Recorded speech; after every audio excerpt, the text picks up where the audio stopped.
थांब वहिनी. मला तुमच्याशी बोलायची इच्छा नाहीये. अगं वहिनी, का माझा असा रागराग करतेस?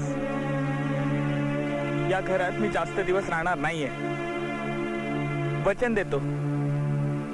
अगं तुझ्या अशा वागण्यानं दादाला किती त्रास होतोय. खोटं का होईना, पण निदान 2 शब्द तरी गोडीने बोल. काय एवढा तिरस्कार करतेस? विनाकारण बोलायची सवय नाहीये मला.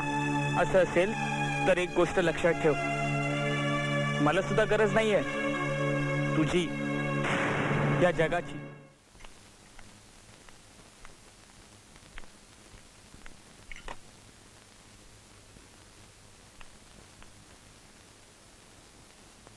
अहो, उठताय ना? मेहरबानी करून मला एकटा सोड.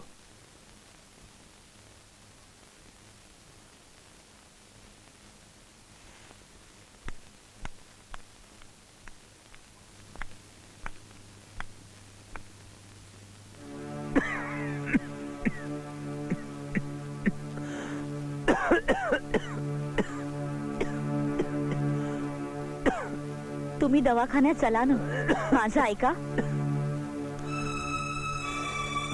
मला एकटं सोड सांगितलं ना, मला डॉक्टरची नाही.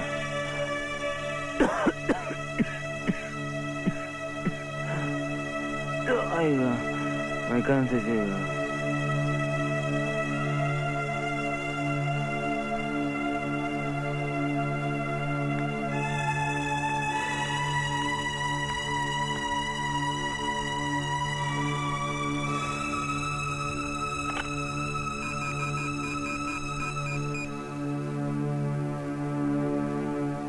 हॅलो बाबा, मनाली बोलतेय. तुम्ही लवकरात लवकर इकडे निघून या, यांना बरं नाहीये.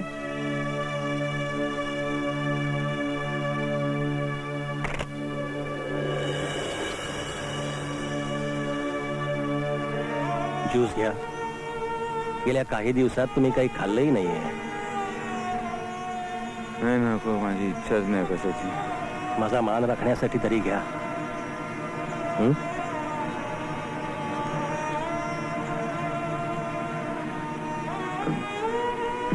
सावकाश.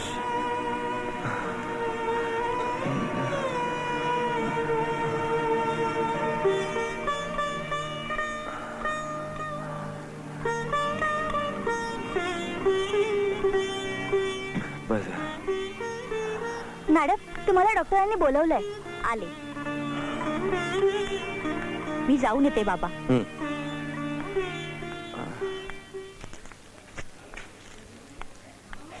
Hello doctor. Sit down please. मला सांगा, यांचे रिपोर्ट आले? हो आले. सर्व काही ठीक आहे. काळजी करण्यासारखं काही कारण नाही. बर. जेवण वेळेवर न घेतल्यामुळे अशक्तपणा आलेला आहे. ओ. काही औषधं लिहून देतो, ती वेळेवर द्या म्हणजे झालं. बर.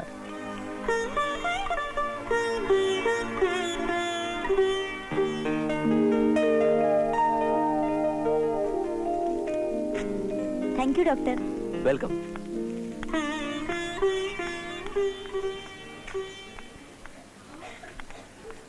बेटा थांब, मला थोडं बोलायचं आहे.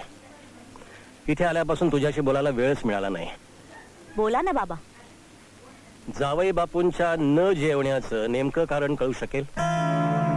बाबा, पार्थला जेव्हापासून आश्रमात ठेवलंय ना, तेव्हापासून यांनी खाणं पिणं सोडलंय. मग आता तुला तुझं घर वाचवायचं असेल तर पार्थला आश्रमातून घरी आणावंच लागेल, नाहीतर तुला फार मोठ्या संकटाला सामोरं जावं लागेल.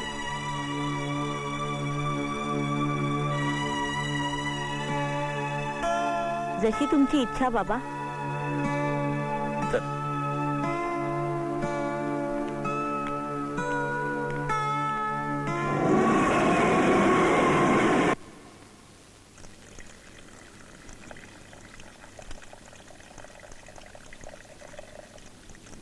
अरे पार्थ, तुला कोणीतरी भेटायला आलंय.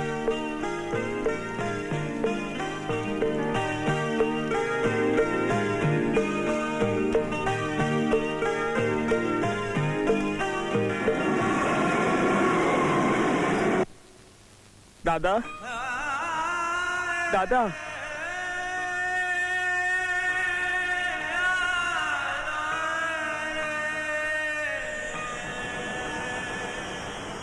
दादा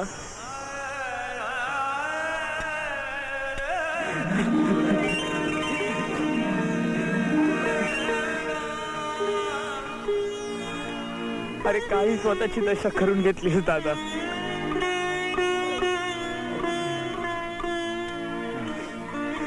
पार्थ, तुझ्या डोळ्याचं दुःख पेलण्याची ताकद आता नाही आहे माझ्या.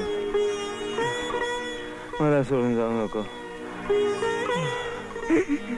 मी पुन्हा असं नाही वागणार दादा.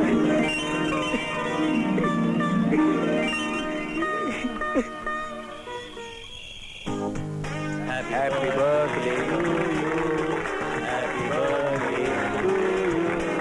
हॅपी बर्थडे डिअर पप्पा. Happy birthday to you.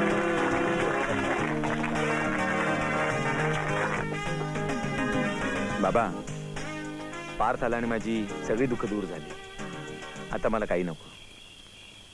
जर दुःख, वेदना, यातना हे आयुष्यातच नसतं तर किती बरं झालं असतं ना. पण बेटा, हे सगळं सोसल्यानंतरच सुख मिळतं.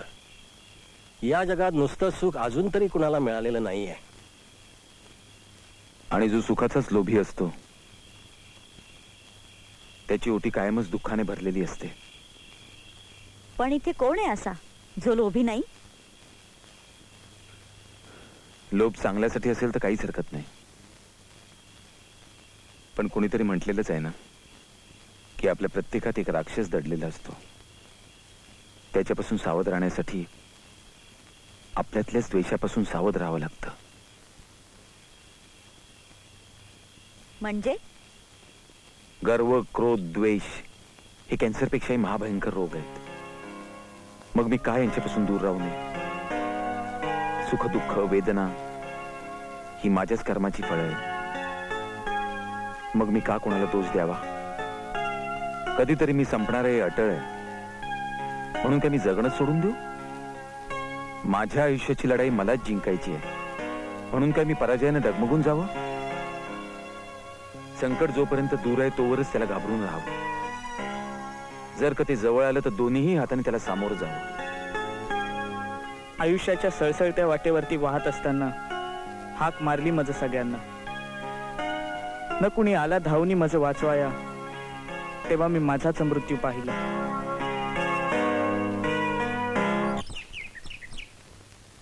आई, बाबा, काळजी घ्या. तू पण तुझी काळजी घे. आणि बारीक सारीक गोष्टींकडे फार लक्ष देऊ नकोस. संसाराकडे जास्त लक्ष दे.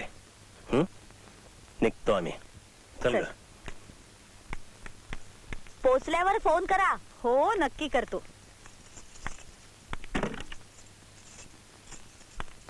थांब वहिनी. मला तुमच्याशी बोलायची इच्छा नाहीये. अगं वहिनी, का माझा असा रागराग करतेस? या घरात मी जास्त दिवस राहणार नाहीये, वचन देतो. अगं तुझ्या अशा वागण्यानं दादाला किती त्रास होतोय. खोटं का होईना, पण निदान 2 शब्द तरी गोडीने बोल. काय एवढा तिरस्कार करतेस? विनाकारण बोलायची सवय नाहीये मला. असं असेल तर एक गोष्ट लक्षात ठेव. मला सुद्धा गरज नाहीये तुझी, या जगाची. सूर्याने त्याच्या किरणांपासून मला वंचित ठेवलंय का? का फुलांनी सुगंध देण्यास नकार दिलाय? की पाण्याने मला तहान भागवण्यास नकार दिलाय? की अन्नाने माझी भूक शमवण्यास धिक्कार दिलाय? पृथ्वी, आकाश, हवा यांनी मला नाकारलंय का? नाही ना.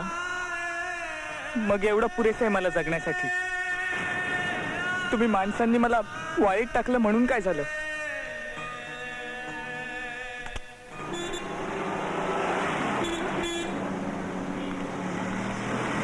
काय करावं काही सुचत नाही. माझे प्रॉब्लेम कधी सॉल्व्ह होतील कुणास ठाऊक. हे बघ मनाली, तुझे हे खूप डिफिकल्ट प्रॉब्लेम्स आहेत. तुझे तूच सॉल्व्ह केलेस तर बेटर होईल.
वहिनी, हे बघ मी कोणाचं चित्र काढलंय. खरं सांग, आवडलंय की नाही? नक्कीच आवडलं असणार, कारण हे तुझ्या स्वभावापेक्षा खूप वेगळं आहे. हसतमुख, समाधानी, तृप्त असं मी माझ्या वहिनीला कधी बघितलंच नव्हतं. म्हणून मी हे तुझं चित्र काढलंय. नेहमी चिडलेली, वैतागलेली, दुःखी बघून माझा मलाच राग येतो. वहिनी, तुझ्या इच्छा, आशा, अपेक्षांना माझं अपंगत्व आढळलं. या सगळ्याला मीच कारणीभूत आहे. पण मग तूच सांग, मी काय करू ग? मला माहित आहे तुला माझ्याशी बोलायला सुद्धा आवडत नाही. असून देत.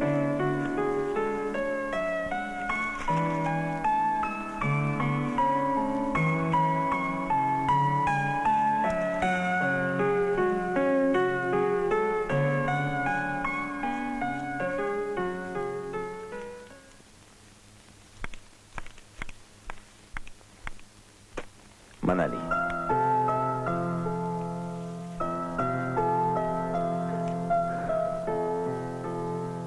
मनाली, जे झालं गेलं ते सगळं विसरून जा. असं समज की आपण नव्याने संसाराला सुरुवात करतोय.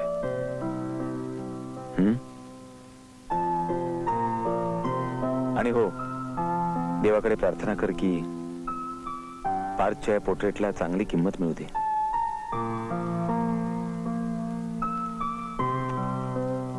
त्याचे पोर्ट्रेट मी आज एक्झिबिशनला घेऊन चाललोय,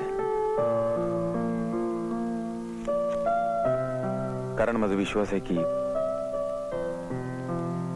त्याच्या कलेची कदर कोणी ना कोणीतरी करेलच.